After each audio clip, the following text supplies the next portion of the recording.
Muito boa tarde, a graça e a paz de nosso Senhor Jesus Cristo. Muito obrigado por sua participação, presença, paciência. Eu convido você a abrir a sua Bíblia em Salmo 51. Você ouviu aí o Grupo Milagre cantando o tema da nossa ministração desta tarde, culpa e perdão. Só que eles cantaram uma letra baseada no Salmo 32, de que vou fazer menção também. A letra deles é exatamente o Salmo 32. Enquanto calei os meus pecados, envelheci, eu sei. Então, o nosso salmo, na verdade, é o Salmo 51. Mas eu posso adiantar para você, antes da leitura, que o Salmo 32, com toda certeza, foi escrito depois do Salmo 51. Não estou sozinho nesta avaliação. Todos os dados estão ali para nos mostrar isso, então isso é muito importante. Mas a nossa mensagem, exatamente porque o Salmo 32 foi escrito depois, está baseada no Salmo 51, que é a causa do Salmo 32. E eu convido você, porque eu não vou ter tempo para fazer isso hoje, a que depois, com vagar, vá lá para o Salmo 32 e o leia todo com as novas informações que você vai receber, ou outras informações, ou mais informações que vai receber em nossa meditação aí no Salmo 51. Então, por favor, Bíblia na mão, vamos abrir nossas Bíblias no Salmo 51, fazer a leitura, orar ao Senhor e aí compartilhar esta palavra que temos para esta tarde. Eu vou ler a introdução do Salmo, para o mestre de música. Salmo de Davi, escrito quando o profeta Natã veio falar com Davi depois que este cometeu adultério com Batseba. Aqui você já tem o contexto que moveu Davi a escrever este salmo. Você conhece a história e sabe o que aconteceu. E aí ele começa a sua oração dizendo: tem misericórdia de mim, ó Deus, por teu amor. Por tua grande compaixão, apaga as minhas transgressões. Lava-me de toda a minha culpa e purifica-me do meu pecado. Pois eu mesmo reconheço as minhas transgressões e o meu pecado sempre me persegue. Contra ti, só contra ti, pequei e fiz o que tu reprovas, de modo que justa é a tua sentença e tens razão em condenar-me. Sei que sou pecador desde que nasci, sim, desde que me concebeu minha mãe. Sei que desejas a verdade no íntimo e no coração me ensinas a sabedoria. Purifica-me com hisopo e ficarei puro. Lava-me e mais branco do que a neve serei. Faz-me ouvir de novo júbilo e alegria, e os ossos que esmagaste exultarão. Esconde o rosto dos meus pecados e apaga todas as minhas iniquidades. Cria em mim um coração puro, ó Deus, e renova dentro de mim um espírito estável. Não me expulses da tua presença, nem tires de mim o teu Santo Espírito. Devolve-me a alegria da tua salvação e sustenta-me com um espírito pronto a obedecer. Então ensinarei os teus caminhos aos transgressores, para que os pecadores se voltem para ti. Livra-me da culpa dos crimes de sangue, ó Deus, Deus da minha salvação. E a minha língua aclamará a tua justiça. Ó Senhor, dá palavras aos meus lábios, e a minha boca anunciará o teu louvor. Não te deleitas em sacrifícios, nem te agradas em holocaustos, senão eu os traria. Os sacrifícios que agradam a Deus são um espírito quebrantado. Um coração quebrantado e contrito, ó Deus, não desprezarás. Por tua boa vontade, faze Sião prosperar. Ergue os muros de Jerusalém. Então te agradarás dos sacrifícios sinceros, das ofertas queimadas e dos holocaustos. E novilhos serão oferecidos sobre o teu altar. Antes de orar, uma nota importante de informação para você. Ele diz assim: devolve-me a alegria da tua salvação e sustenta-me com um espírito pronto a obedecer, ou um espírito voluntário. Então ensinarei os teus caminhos aos transgressores, para que os pecadores se voltem para ti. É onde ele escreve o Salmo 32. Como Deus lhe devolve a alegria da salvação, porque perdoa o seu pecado, ele cumpre o que prometeu aqui no versículo 13. E então ele escreve o Salmo 32, falando da alegria de um coração perdoado e leve diante de Deus. Vamos falar com ele neste momento, meus amados.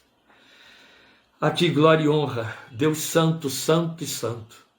Deus visto tremendo na tua santidade na visão dada a Isaías. Deus visto na santidade sobre o Sinai, em Sião.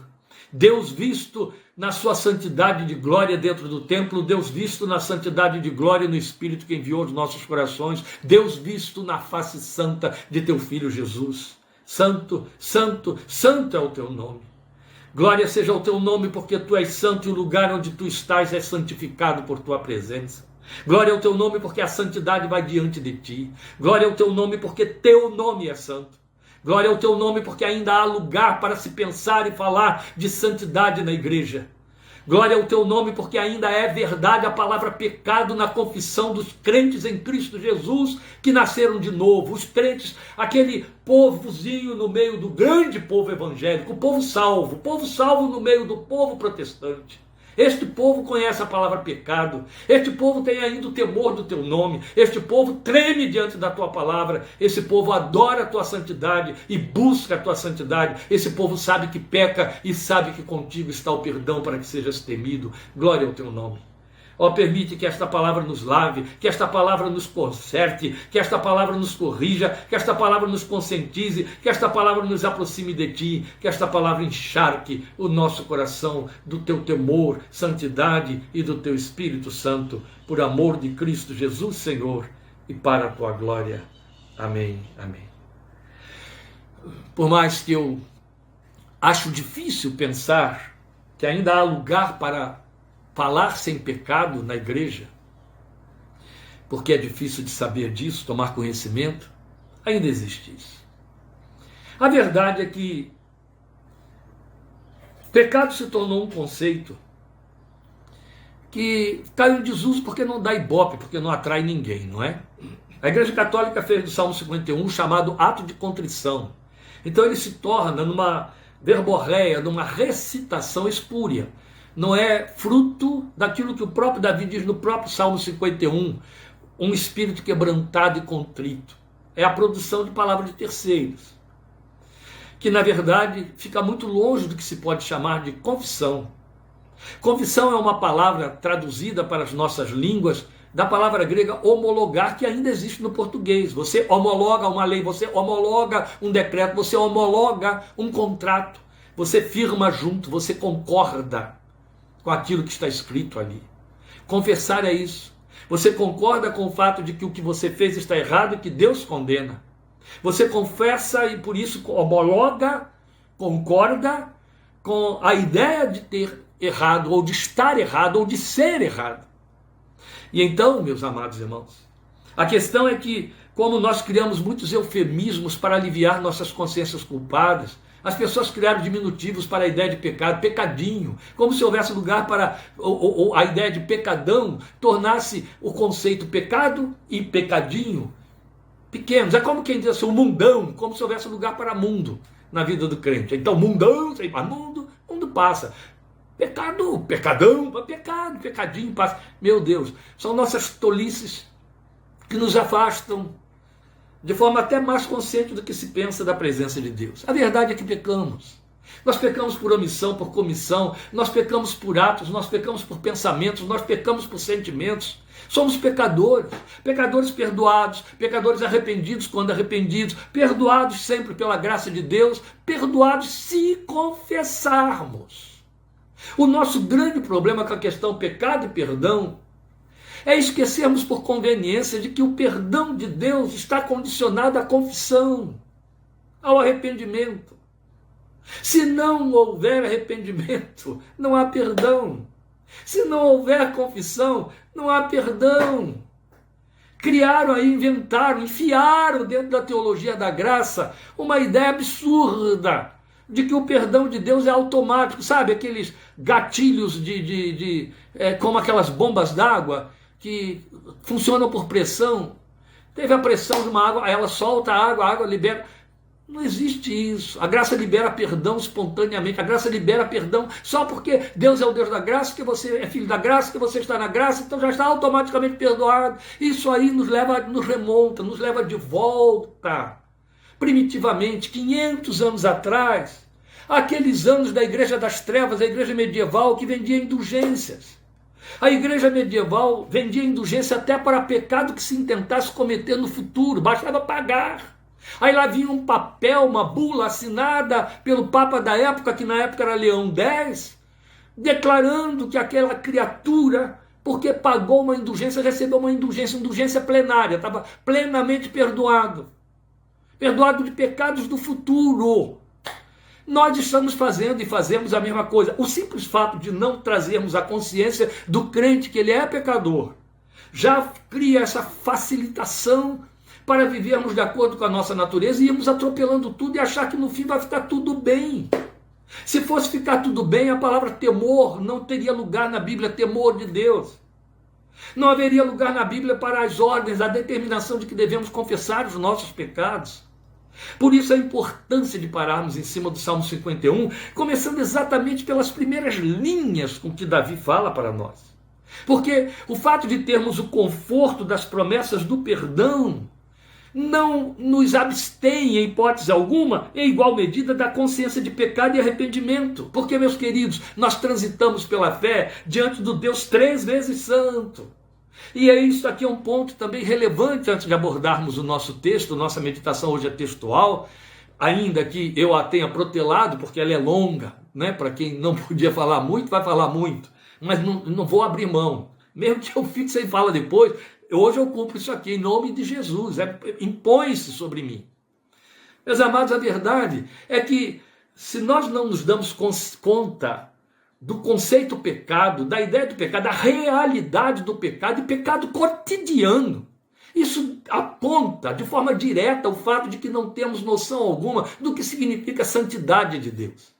Deus ser santo e requerer que sejamos santos, como a sua palavra diz em Levítico e Pedro repete, sede santos como é santo vosso Pai. É que as pessoas ainda estão maculadas, ainda estão afetadas ou mal resolvidas de todo aquele evangelicalismo que receberam lá por tradição de seus pais, onde a ideia de santo é ser beato, puro e perfeito.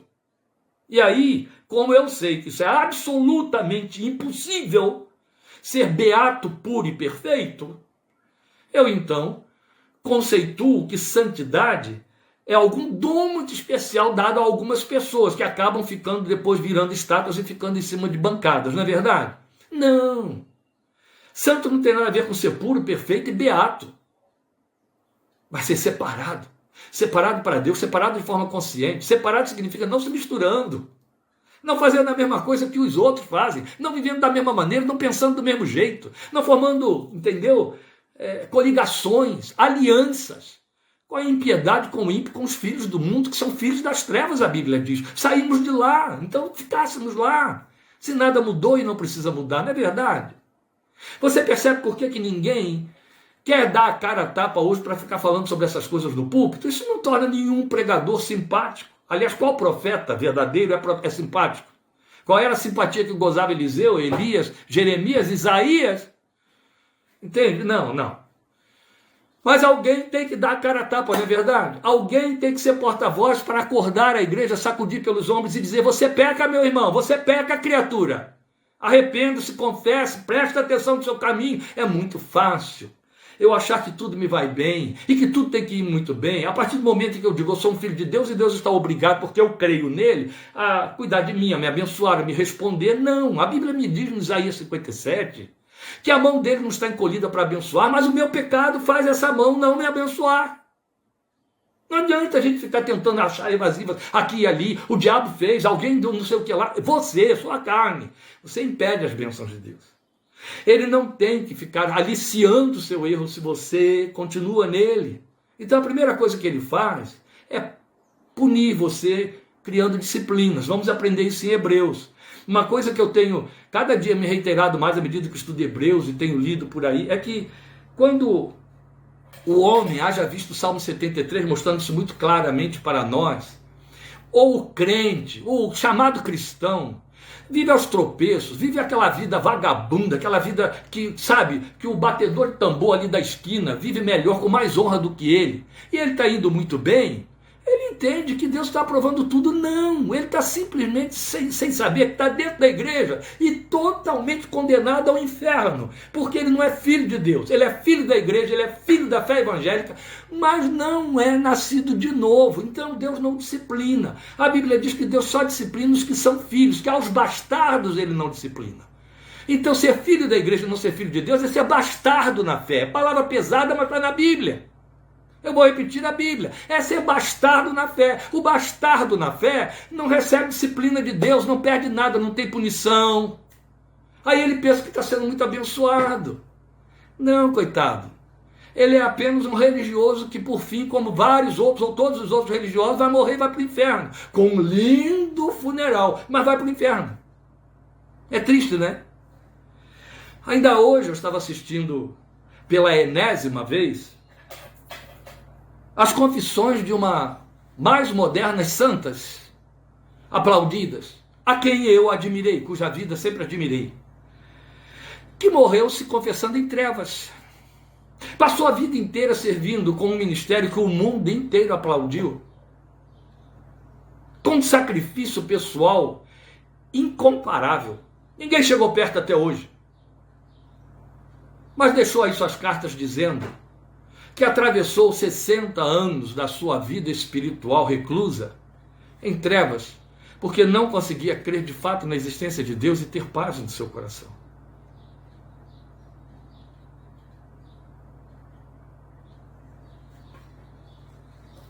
Mas nós vamos atropelando pecados, consentindo com eles, e a coisa fica ruim, não é? Oh, meus irmãos.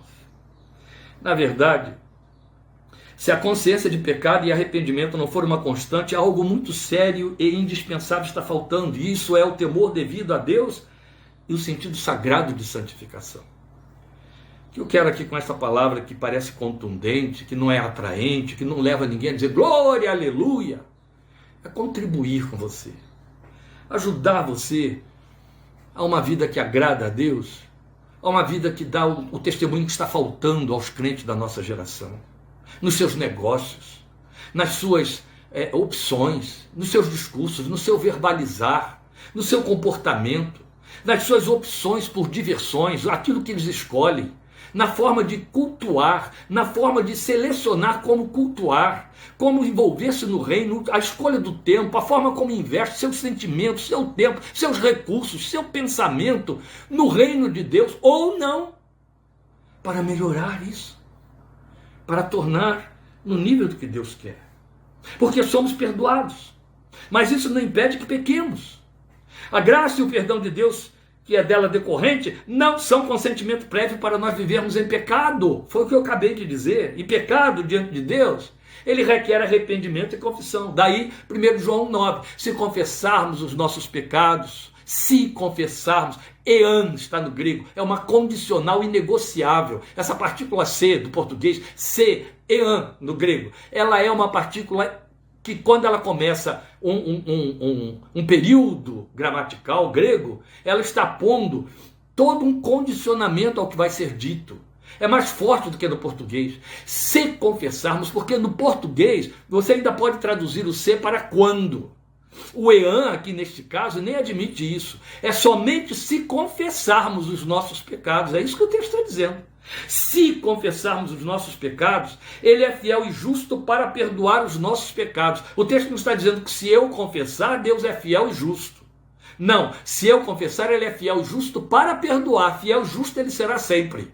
Quer eu confesse ou não, mas não para perdoar. Agora, se confessarmos os nossos pecados, ele é fiel e justo para perdoar os nossos pecados e nos purificar de toda injustiça. Porque foi o mesmo texto, no mesmo texto que João disse: se dissermos que não temos pecado, nós o fazemos mentiroso e a sua verdade não está em nós. Porque pecamos. Então, confissão e arrependimento, meus queridos, são a cura para toda culpa efetiva. E aqui nós temos um outro aspecto que eu tenho de, prolongando essa introdução, colocar antes de abordar o Salmo 51. Porque é por demais importante tornarmos isso aqui muito claro. Eu falei culpa efetiva, porque existe a chamada culpa falsa. A culpa efetiva é aquela culpa que tem fatos por detrás. Fatos comprováveis, fatos que estão diante dos seus olhos, fatos que estão na sua memória, na sua consciência, fatos que têm vítimas, fatos que têm observadores, fatos que têm registro histórico, fatos. Esta é a culpa efetiva. Mas existe, e ela é a maior parte, a culpa falsa, é culpa psicológica. É aquela culpa que trazemos por conta de conteúdos mal formados, desinformação, por traumas da infância, por situações criadas na nossa história que não nos levaram a sermos a estarmos em erro ou em pecado em cima daquilo que de fato está nos atormentando a mente, porque na verdade é apenas uma acusação do nosso próprio ego. Mas não é de Deus e nem é uma culpa efetiva. Ela é uma falsa culpa. Esse tipo de culpa é curada até em terapia. Não precisa de Deus, de oração, não precisa de ninguém. Esse tipo de culpa é curado diante de um espelho. Mas a outra culpa, a culpa de fatos, a culpa por conta de fatos, a culpa cometida contra terceiros, toda ela redunda em culpa contra Deus. Esta requer confissão e arrependimento. E havendo confissão e arrependimento, haverá a culpa, o perdão para a culpa, a cura de toda a culpa efetiva. Vamos lembrar Tiago, o que foi que ele disse? Tiago nos mandou confessarmos as nossas culpas uns aos outros e orarmos uns pelos outros para que saremos. É uma liturgia. Confessa, alguém ora por você e você vai ficar sarado. Deixando claro que ele não está dizendo que toda doença tem causa no pecado. Não, mas o que ele está dizendo é que as doenças que têm causa na culpa serão curadas uma vez feita a confissão. É isso que ele está dizendo. Nós não precisamos criar palavras e entendimentos e ideias dentro do contexto da Bíblia, precisamos apenas lê-la tal como ela se diz e se pronuncia. Então nós estamos, amados, diante de um inspirado texto que revela para nós as implicações de arrependimento consciente e verdadeiro. São nobres. Nós precisamos achá-las no nosso arrependimento diante do Santo Deus e Pai de nosso Senhor Jesus Cristo. Precisamos trazer mais conosco consciência de pecados.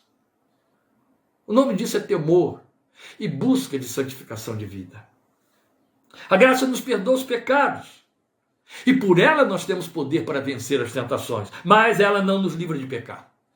Antes, ela requer a nossa santificação pessoal consciente. Mas é fato que pecamos. Então vamos aprender com Davi. O que Davi nos ensina no Salmo 51, que é um salmo de confissão. Salmo penitencial, como se costuma dizer tecnicamente. Este é um salmo de confissão. O que ele nos ensina logo de partida, nos 9 primeiros versículos do Salmo 51? Ele nos ensina a consciência de um coração culpado. Como é que um coração culpado tem consciência de culpa? Por que é importante frisar que ele nos ensina a consciência de um coração culpado? Porque nós sabemos que o coração pode se obdurecer, ele pode se tornar tão acostumado a pecar, ele pode se acostumar tanto à ideia de que tem um perdão automático que não reconhece mais o pecado, não sente mais nada. Ele fica anômalo, ele fica totalmente vazio, ele fica embotado nos seus sentidos, ele perde sensibilidade para o erro, se torna cínico, e tentando convencer os outros de que aquela forma errada de viver é que é a correta, ele se torna padrão e medida para o comportamento de terceiros. Coisa terrível, mas eu estou falando de crentes, viu? Crentes. Então o que Davi faz com a sua consciência de um coração culpado? Ele dá nome aos bois. Um pastor muito amigo meu costuma dizer isso: a gente peca no varejo e confessa no atacado. E é verdade. Perdoa a Deus os meus pecados, mas você não os cometeu todos de uma única vez. Você os cometeu um a um. Eles tiveram dia, hora, história, alguém, contra quem ou com quem. E a gente geralmente pensa assim, por conta de quem? E isso já aponta cinismo, viu? Mas na verdade Davi dá nome aos bois. Ele vai no varejo. Ele se serve das palavras hebraicas todas que definem os erros humanos que Deus reprova. Elas estão aqui. Eu vou ler de novo, porque eu vou apontá-las. Veja, ele fala de transgressão, culpa, pecado, iniquidade. Elas estão aqui. Tem misericórdia de mim, ó Deus, por teu amor. Por tua grande compaixão, apaga as minhas transgressões. Lava-me de toda a minha culpa e purifica-me do meu pecado, pois eu mesmo reconheço as minhas transgressões e o meu pecado sempre me persegue. Contra ti, só contra ti pequei e fiz o que tu reprovas, de modo que justa é a tua sentença e tens razão em condenar-me. Sei que sou pecador desde que nasci, sim, desde que me concebeu minha mãe. Sei que desejas a verdade no íntimo e no coração me ensinas a sabedoria. Purifica-me com ensopo e ficarei limpo. Lava-me mais branco do que a neve serei. Faz-me ouvir de novo júbilo e alegria, e os ossos que esmagaste exultarão. Esconde o rosto dos meus pecados e apaga todas as minhas iniquidades. E aqui ele vai usar então a quarta palavra, já pela última vez. Qual é o sentido delas? Eu disse, ele usou as 4 palavras hebraicas para falar dos erros humanos. Elas são distintas, elas têm sentidos distintos. Se você puser no português e mandar uma pessoa colocar sinônimos para pecado, a pessoa vai botar assim, transgressão, culpa, iniquidade. No hebraico não. Cada uma aponta para uma forma de errar. Cada uma aponta para uma origem do erro. Cada uma aponta para uma forma de pecar. Então, transgressão é a palavra que aponta aquilo que se comete contra os limites da lei de Deus. Os homens são transgressores da lei de Deus e transgressores das leis dos homens. Não corra mais de 120, o sujeito vai a 140, está transgredindo a lei, tomou uma multa. Se não morreu, matar.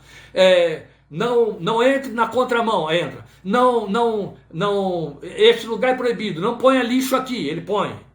E há pessoas que se encontram uma placa, uma orientação, uma lei, uma determinação quanto a não fazer, é proibido, não deve, não aceitamos. Ele vai na contramão porque ele obedece a um instinto primitivo chamado iniquidade, que é a origem de tudo isso, no qual ficou condicionado a ter um espírito de oposição, é a chamada personalidade opositiva. Está sempre querendo transgredir porque não se sujeita a cumprir normas. Se sente pequeno, humilhado, massacrado se tiver de cumprir normas. Então, nem que seja por uma pequenina falha, mas precisa transgredir o que está determinado para se sentir bem consigo mesmo. O nome disso é iniquidade. Tem a ver com a natureza humana. Transgressão, então, é quando vamos contra os limites da lei de Deus. Transgressão, dimos quando nós pecamos contra a palavra, contra a orientação da palavra, quando aquilo que ela diz para não fazermos, nós fazemos, aí cometemos transgressões. Depois ele vai falar de culpa. Culpa é o erro com dolo, é o erro premeditado, é aquele que até as nossas leis observam. O erro com dolo é aquele que tem condenação máxima nas leis humanas e nossos tribunais. Isso é culpa. Estamos falando de culpa efetiva, aquela que é feita por premeditação. O sujeito elaborou, foi o caso de Davi, você conhece essa história, ele elaborou a morte de Urias para ficar com Batseba, porque já tinha transgredido com Batseba. Ele elaborou o seu pecado, então é culpa, ele trabalhou com ela. Mas é muito bonito saber que ele já botou transgressão na frente de confessar a culpa, porque ele sabia que antes de pecar contra Urias, contra Batseba, eu pequei contra ti, porque eu pequei contra o que a tua palavra orienta e diz. E é isso mesmo. Toda a culpa é uma transgressão. Amém? Estão entendendo? Claro que estão. Pecado. Pecado é uma palavra que todo mundo já sabe muito bem a tradução. Pecar quer dizer errar o alvo. Era o verbo que apontava, e ainda hoje aponta, o desvio do alvo do acertador de seta, aquele atirador de seta que tem que acertar o alvo, ele erra o alvo, ele pecou. Então, se erra o alvo, o que então é pecado? Pecado é quando erramos o alvo da proposta de uma vida reta. Pecado é justamente aquilo que caracteriza uma vida não santa. Erramos o alvo do propósito de uma vida reta. E aí a iniquidade, que é o que inclusive fomenta, é o forno alimentador de todas estas coisas aí, porque iniquidade fala de frutos da natureza pecaminosa e pervertida. Que eu gosto de dizer com muita verdade, porque Paulo trabalha muito isso, que ela tem o nome do pior de todos os demônios que já se ouviu falar. Ela é mais poderosa, a iniquidade, esse pecado, é um demônio mais poderoso do que o próprio Lúcifer. Ele se chama carne. Porque Lúcifer, todas as suas hostes você domina, destrói, está vencido e você expulsa em nome de Jesus. A carne não. A carne, ela consegue cometer as atrocidades maiores que nem o diabo consegue ter inteligência suficiente para elaborar. Ele se serve da carne, mas ela é o mentor. O pior demônio do homem é a sua própria carne. Em nossa carne não habita bem algum, Paulo diz. Nenhum. Pode procurar com luz muito acesa. Ela não tem nome de boa vontade, boa consciência, bom marido, boa índole, boa esposa, bom filho. Não tem nada de bom na carne. Nada de bom na carne. A carne é egoísta. A carne só trabalha a favor dela, em detrimento do outro. A carne milita contra tudo e contra todos, especialmente contra Deus. A carne é a filha da iniquidade. Tudo isso aqui é interno. É lá dentro. É nos bastidores da nossa existência. É lá dentro. E porque se via sujo, Davi sabia que precisava ser lavado. É tão interessante porque ele está fazendo confissões de coisas íntimas e internas e se acha sujo. Você, quando pensa em sujeira, pensa na exterioridade, no que é aparente, no que está evidente. Davi conseguiu matar Urias e pareceu que tudo estava muito bonito, mas de repente ele descobre através de Natã que chega e, por indicação de Deus, o pecado que ele cometeu, que ele estava sujo, estava visível, e ele não sabia que estava visível. Davi sabia que precisava ser purificado, e como era no interior a sujeira, só Deus poderia fazê-lo. Então é o que ele suplica, porque Deus trabalha pelo lado de dentro, e o seu Espírito habita no nosso coração. Então ele começa rogando misericórdia, é o que você vê aí no primeiro versículo. Isso é de uma beleza revelacional extraordinária. Tem misericórdia de mim, ó Deus, por teu amor. Tem misericórdia. Não há outra coisa para dizer. Para quem entende o significado de misericórdia, nem adianta tentar outra coisa. Antes de dizer perdoa o meu pecado, que é o que nós dizemos com muita leveza, Davi já foi muito mais sábio e já foi fazer isso. Deus, meu coração está miserável. Torna o teu coração miserável como está o meu. Eu estou tendo interrupções aqui na conexão, meus irmãos, eu estou percebendo. Mas está indo. Só espero que não interrompa de vez, né? De repente tem alguém muito incomodado com o nosso tema. E não quero dar uma de espiritualização aqui, não, mas eu preciso ficar atento para estas coisas, porque tudo está funcionando tão bem até agora. Vamos continuar aí. A verdade é que quando ele diz tem misericórdia, o que ele está dizendo é: Senhor, desce aqui no meu nível, desce aqui onde eu estou, chega aqui, Deus, eu não vou conseguir chegar aí, que esse é o erro estúpido que nós cometemos e somos ensinados a cometer. As pessoas pensam, ou são ensinadas, que quando elas pecam, elas têm que chegar até a altura da santidade de Deus para serem perdoadas. Não vão conseguir nunca e não vai acontecer nada. O que nos acontece quando pecamos é que estamos afundados. E a única coisa que podemos fazer é dizer para Deus: vem aqui, Deus, desce aqui, tem misericórdia, torna o teu coração miserável como está o meu. É isso. Foi Ele quem nos facultou isso. Foi Ele quem nos favoreceu isso. Tem misericórdia por teu amor. Então ele está usando de duas palavras que a gente sinonimiza, mas na verdade são diferentes. Tem misericórdia por teu amor, por causa do teu amor. Compadece-te de mim. Chega aqui na altura em que eu estou. É isso. Então ele dá provas do seu arrependimento. Mas antes eu quero frisar isso. Depois de pedir tem misericórdia, ele usa os verbos pelos quais ele quer se ver livre da sua angústia. Então ele usa 3 vezes esses verbos: apaga, lava e purifica. Vê, todos eles estão ligados à ideia de sujeira. Ele está se sentindo sujo. Apaga, lava, purifica. Meus irmãos, é lindo isso. Eu tiro o chapéu para Davi. Porque se comecei tudo isso falando de que hoje estamos aliciados à ideia de que não há pecado, ou então é pecadinho, basta eu comparar com o do outro, que é sempre pior do que o meu, aí o meu é nada, o meu vira, pífio, porque o do outro é sempre pior. Não, Davi estava consciente de uma coisa que não pode nos faltar, porque se falta nós temos alguma patologia espiritual muito grave, embotamento de sentidos espirituais. Davi se sentiu sujo. Quando o crente de fato tem consciência de pecado, ele sente que é sujeira. Tem que lavar, mas só Deus pode lavar. Só Ele tem o sangue que purifica, só Ele tem o hisopo, só Ele pode limpar pelo lado de dentro. Eu não posso. O máximo que eu posso fazer é abrir as portas para que Ele entre através da confissão. Então ele usa os 3 verbos: apaga, lava, purifica. Ele pede por 2 razões. Ele sabia que todo pecado ofende a santidade e o amor de Deus, é contra Ele. Aqui temos uma via de 2 mãos, meus amados, e precisamos entrar nela com muita sensibilidade. Nós não podemos, por um lado, decidir que aquilo que eu fiz contra A e B só ofendeu a Deus, e eu não tenho nada que resolver com A e B a quem eu ofendi, a quem massacrei, a quem privei, a quem expoliei, de quem tirei o que não devia, ou deixei de dar o que era justo. E aí eu já estou falando para empresários, patrões, também para empregados que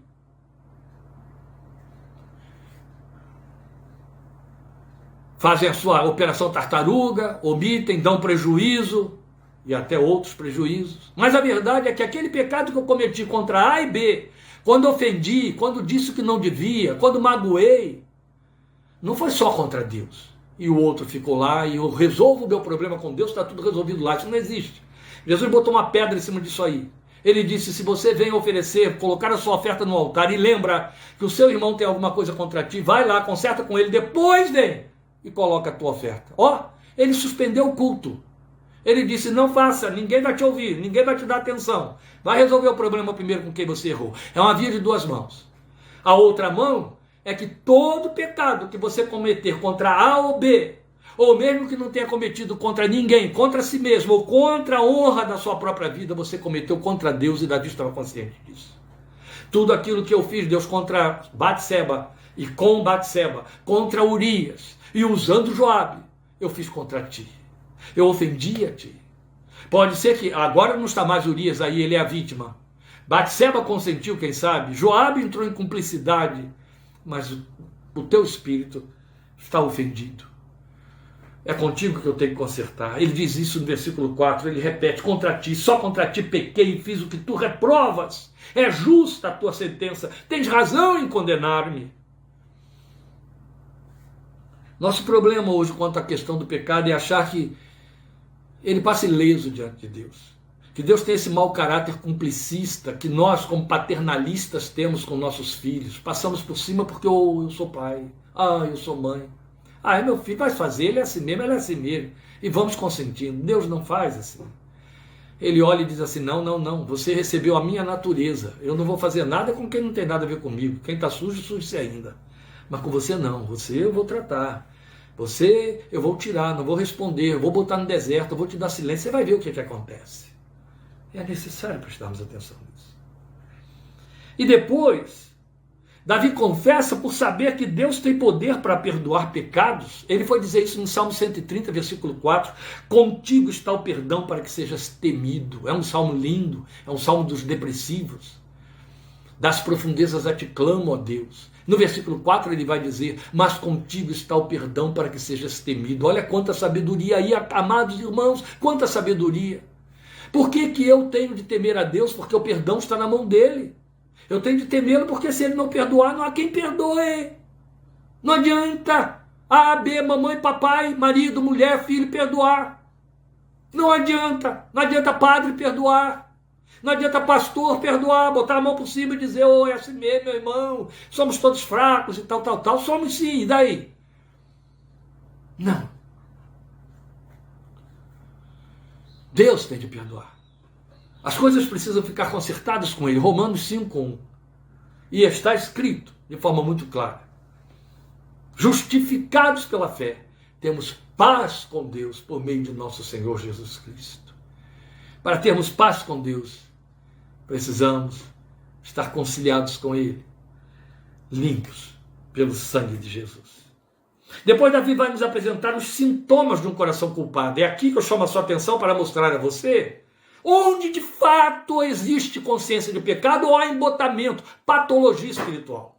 A pessoa vai pecando, passando por cima, tá nem aí, vai criando casca grossa em cima dos seus erros, denunciando que ou é bastardo ou se tornou cínica. Que coisa séria, amados, que coisa séria. Poxa, pastor, o senhor ficou calado esses dias todos para agora vir com essas cacetadas todas. Amém, que te purifique, amém, que me purifique. E que a gente saia daqui levinho, a vidinha acertada com Deus. Porque não adianta o resto, meus queridos. É ficar correndo dentro de igreja, pedindo oração aqui e ali, passando o WhatsApp, dizendo, ore, pastor, por isso, por aquilo. Mas achando que, tá entendendo? Que é uma questão de mérito. Eu tenho esses méritos, eu sou crente. Deus vai ouvir sim, todo tempo. Não, vai lá para o Salmo 57, para Isaías 57. Presta atenção lá. Se não confessarmos nossos pecados, não tem perdão. Se não tem perdão, Deus não vai ouvir, não vai responder. Pelo contrário, ele vai inverter a ordem das coisas. Lembra? A lei da semeadura. O que o homem semear, vai ceifar. Não tem talvez. Então Davi nos fala dos sintomas de um coração culpado. Está aqui. Na confissão ele dá provas de seu arrependimento, porque enumera os efeitos do pecado em seu coração. É aí que ele mostra que ele não tem essa patologia. É aí que ele mostra que ele não tem embotamento. É aí que ele mostra que ele não é cínico. Ele fala do que está sentindo, ele geme. Ele fala do que ele perdeu, ele tem consciência do que saiu dele, do que não está lá dentro mais. Existia antes, agora não tem mais. Daí a beleza do Salmo 32, que foi escrito depois, que vai mostrar que tudo já estava lá de volta, Deus tinha restaurado e devolvido tudo. Tão lindo, né? Eu vou encerrar lendo o Salmo 32, versículo 1, só o primeiro, porque não dá para ir além. Mas para que isso fique bem vivo no nosso entendimento, no nosso coração. Mas eu chamo a sua atenção para o fato que ele vai nos mostrar nos versículos 7, 8, 12, 10, 11. Ele vai falar dos sintomas do coração culpado. Veja, ele está consciente dos sintomas e ele os descreve. Veja no versículo 7. Purifica-me com hisopo e ficarei puro. Lava-me e mais branco do que a neve serei. Que oração é essa de alguém que se sente sujo? Palmas para Davi. Porque nada pode substituir a consciência de sujidade no coração do crente quando ele tem consciência de pecado. Se está culpado, ele precisa se sentir sujo. A tentação imediata da nossa mente tentando criar aí, fazer conciliações indevidas, nos fazer achar que tudo está bem. Se perfumar sem tomar banho. Aí você cria um odor diferente. Não, Davi sabia de uma coisa: eu estou sujo. Eu preciso ser purificado. E aí ele trabalha com esses verbos de forma linda. Purifica-me, lava-me, e eu vou ficar mais branco do que a neve.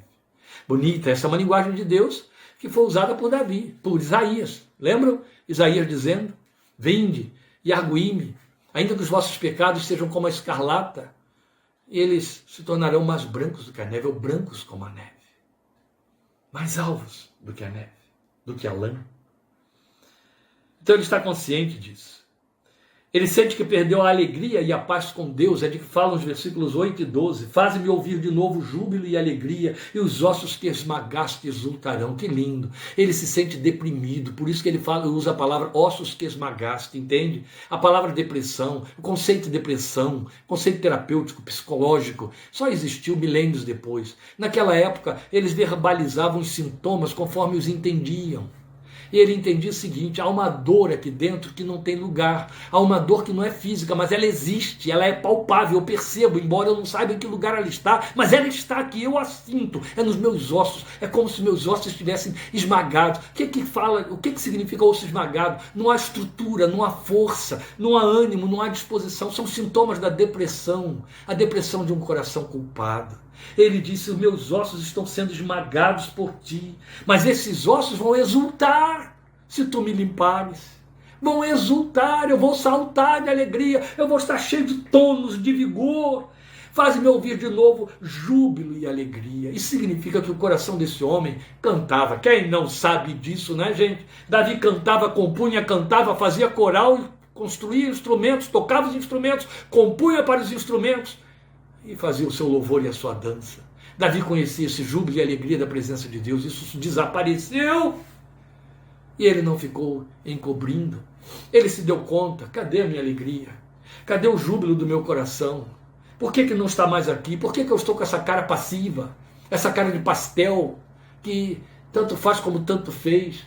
Se alguém dá uma gargalhada ali, se alguém não ri, não muda nada. Nada mais emociona, nada mais mexe, nada mais ecoa aqui dentro, nada motiva. O que é isso? Isso é perda de alegria e de júbilo, porque perdeu a paz com Deus. Porque a Bíblia deixa claro que o Espírito que habita dentro de você, ele traz alegria. Mas o fruto do Espírito é amor, alegria, paz. A alegria do Senhor é a nossa força. Foi disso que Neemias disse: tire a alegria. Acabou a força. O que entra é fracasso, astenia, depressão. Entendeu? Ele carece de renovação espiritual, é o que ele pede no versículo 10. Cria em mim um coração puro, ó Deus, renova dentro de mim um espírito reto, um espírito estável. Essa minha forma de ser, esse meu humor, essa minha inclinação para fazer liturgia, para ritualizar, para adorar, está muito sem controle, está cheia de altos e baixos, está ao Deus dará, conforme toca-se a música, não há mais disposição, eu estou instável por dentro na forma de adorar, meu coração está impuro, mas dá-me um espírito estável, um espírito reto, um espírito que fique firme diante de ti, tal como tu queres e tu és. Ele está pedindo renovação espiritual.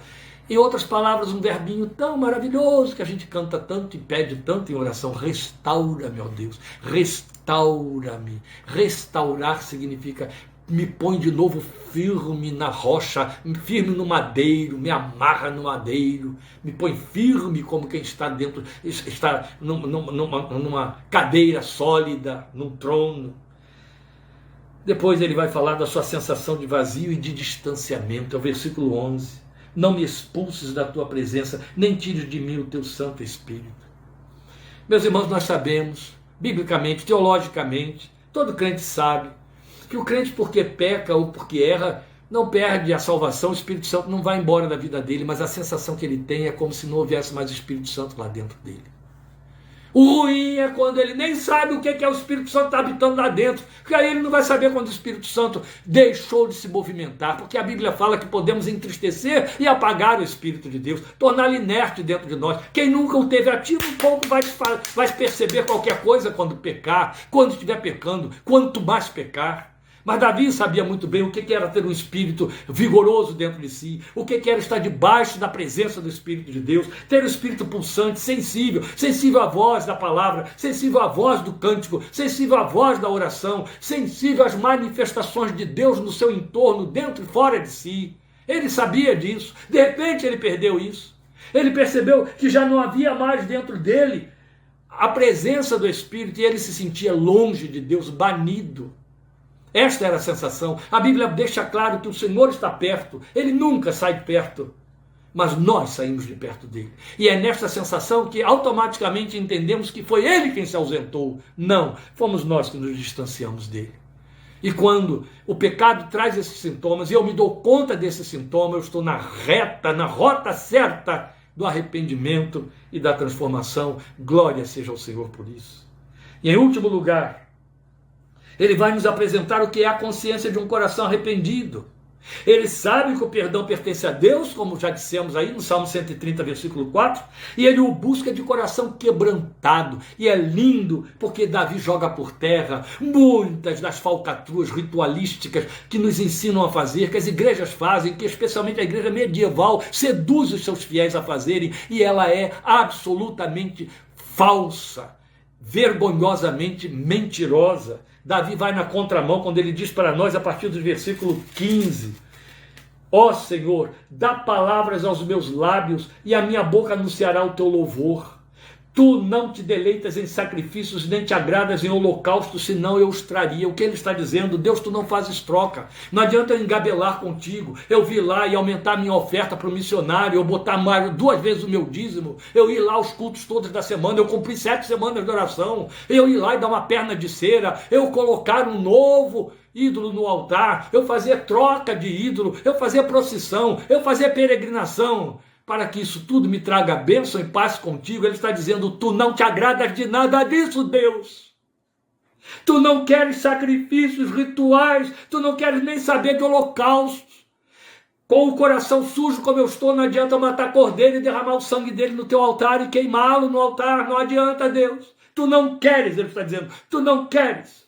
O que tu queres? Aí ele vai nos dizer, no versículo 17, os sacrifícios que agradam a Deus, os holocaustos, as oferendas, as ofertas, as peregrinações, as procissões que agradam a Deus, são um espírito quebrantado, um coração quebrantado e contrito, ó Deus, não desprezarás. Vamos entender isso aqui?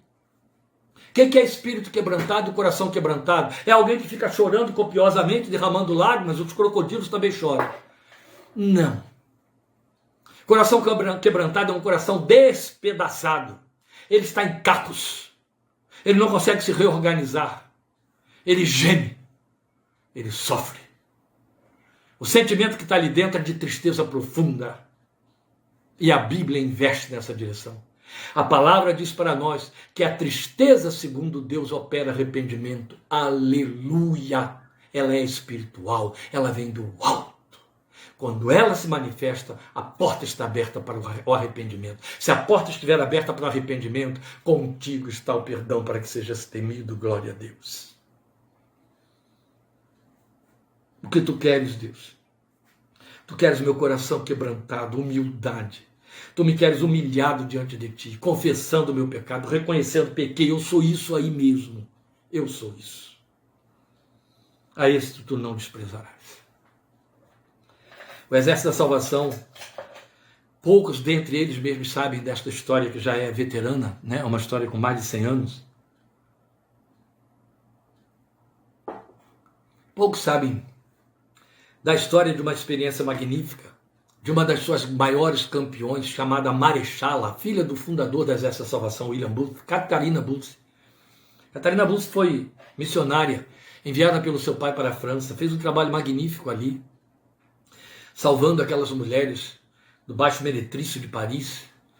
E depois de ter cumprido durante anos o seu ministério em Paris, fazendo um trabalho maravilhoso, ela sentiu no seu coração o desejo de ir para a Bélgica, para pregar na Bélgica. E a orientação do seu pai era: não vá. Primeiro que as leis da Bélgica não permitiam que mulheres falassem em público ou que ensinassem. As leis estaduais, políticas. Ele sabia disso. Segundo, porque ele queria que ela continuasse lá. Mas ela entendeu: já acabei meu trabalho, tenho líderes aqui que eu formei, eu quero ir para outro lugar. E ele não aceitou, não deixou, então ela foi por conta própria. Foi e se deu muito mal.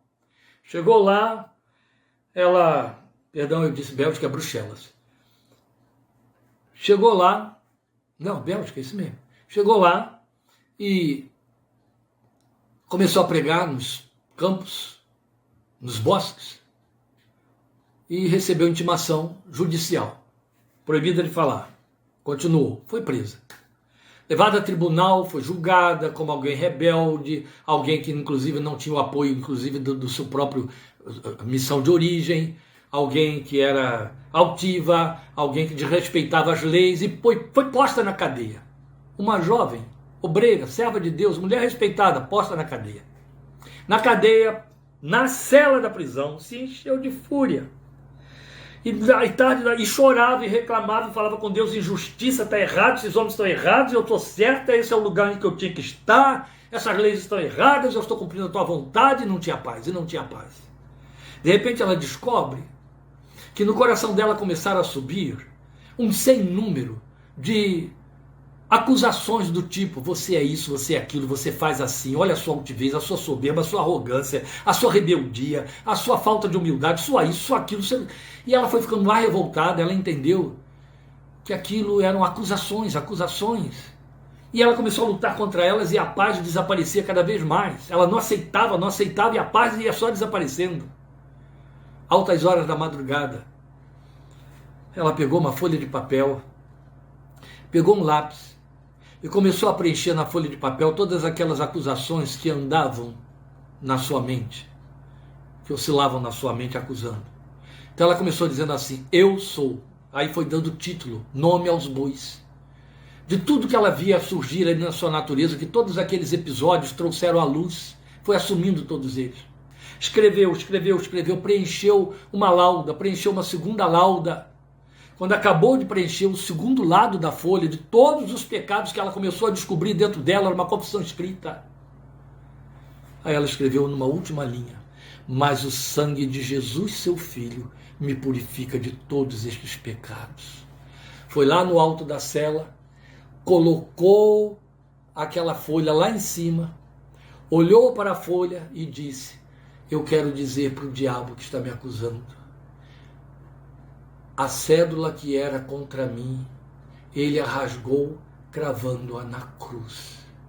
Ficou em paz, dormiu e ficou livre da sua angústia. A confissão de um coração quebrantado, um coração que não encobre o pecado. A Bíblia diz que aquele que encobre o seu pecado nunca prosperará, não vai avançar um passo. Ele pensa que está se dando bem, mas na verdade ele está se enredando em malhas que vão sufocá-lo lá na frente, ainda que sejam dali a 35, 40 anos depois, quando estiver fraco. É como disse Deuteronômio, quando lhe resvalarem os pés. É preciso acertar com Deus, aqui, enquanto se caminha por aqui. Ele entende que o perdão restaura e busca se reposicionar e sabe que a via é confissão. Então foi Davi, meus queridos, quem tendo aprendido por quedas amargas, ele nos ensinou duas gloriosas verdades que eu compartilho com você, fechando essa meditação, onde eu, como disse, fui muito além do que minha garganta permitia. A primeira declaração dele, nobilíssima, está em 1 de Crônicas 21:13. Davi respondeu: é grande a minha angústia, prefiro cair nas mãos do Senhor, pois é grande a sua misericórdia, a cair nas mãos dos homens. O que Davi estava dizendo é: meu Deus, eu quero cair nas tuas mãos, eu quero ser punido por ti, disciplinado por ti, não importa. É justo, como ele disse aqui no 51, nas tuas sentenças contra mim, porque em ti há misericórdia. Se eu cair na tua mão, se eu for chicoteado pelo teu chicote, é teu, o chicote está na tua mão há misericórdia. Pancada de amor não dói, diz o samba nacional da MPB. Mas a Bíblia aponta noutra direção, mostrando que quando a pancada do amor é de Deus, produz tristeza por um só momento e depois produz paz. Glória a Deus, porque é chicote de um pai amoroso, mas é chicote. Ali há misericórdia. Davi sabia, no Senhor há misericórdia. Que eu caia na sua mão, no Senhor há misericórdia. E a outra grande verdade que Davi nos ensinou está no Salmo 139:8. Ainda que eu faça a minha cama no abismo, ali tu estarás. Glória a Deus. Como eu disse, meus irmãos, eu acredito e não estou sozinho nisso, que Davi escreveu o Salmo 32, que aqui no nosso cânon vem antes, 19 salmos antes do 51. Ele escreveu 32 depois do 51. E é isso. Salmo 32, ele é chamado de masquil. Masquil significa ensino, instrução. Então ele foi escrito para instruir, para ensinar. Por isso que eu disse que foi o cumprimento de 51:13, quando ele disse: eu vou ensinar aos pecadores, Deus. Se o Senhor me limpar, eu vou ensinar. Ele cumpre, então, no Salmo 32. Provavelmente ele o produziu com o propósito de compartilhar com outros a sua experiência de perdão. Neste salmo nós o vemos restaurado e leve. É exatamente o estado espiritual pleno entre o cristão e o seu Senhor, que Jesus chamou de vida em plenitude. E eu encerro lendo as primeiras linhas do Salmo 32. Como é feliz aquele que tem suas transgressões perdoadas e seus pecados apagados. Como é feliz aquele a quem o Senhor não atribui culpa e em quem não há hipocrisia. Como é feliz. Aí ele vai falando do que lhe aconteceu, e ele confessou, e o Senhor se tornou seu abrigo, seu conforto, e lhe encheu de alegria. Deus te abençoe a caminhar na presença dele com temor e tremor, a ter consciência do seu pecado antes de ter consciência do pecado do outro, mas não consentir com o pecado alheio. Lembre sempre do Salmo 50. Quando vês o ladrão, consentes com ele. Isso é muito amplo, meus queridos. É quando a gente se torna conivente com o erro do outro. Eu não tenho que sair por aí apontando o erro de ninguém. Mas no meu íntimo, eu preciso reprovar o que eu não quero encontrar em mim. Senão isso vira hipocrisia. Não posso me tornar aliado do erro de terceiros. Ele plantou, ele vai colher. Eu não tenho que colher o que ele plantou. Entende? Mas eu preciso estar consciente do pecado em mim. Porque quando há essa consciência, há perdão. E havendo perdão, há comunhão. E havendo comunhão, há bênçãos sem medidas. Aleluia. O Senhor te abençoe e te guarde. O Senhor faça resplandecer o seu rosto sobre ti e tenha misericórdia de ti. O Senhor sobre ti levante o seu rosto e te dê paz. Até quinta-feira, 8 horas da noite, em nome do Senhor Jesus. Grande abraço, obrigado por sua participação. Continue orando por nossa recuperação. Vou entrar em silêncio de novo para que quinta-feira eu possa falar. Amém? Deus te abençoe. Tenha paciência aí com meus silêncios. Nós estamos aqui envolvidos em atividades internas que nos impedem de estar dividindo a nossa atenção com terceiros nos próximos dias ainda. Deus te abençoe e te fortaleça. Eu conto com a sua compreensão. Em nome de Jesus. Grande abraço. Amém.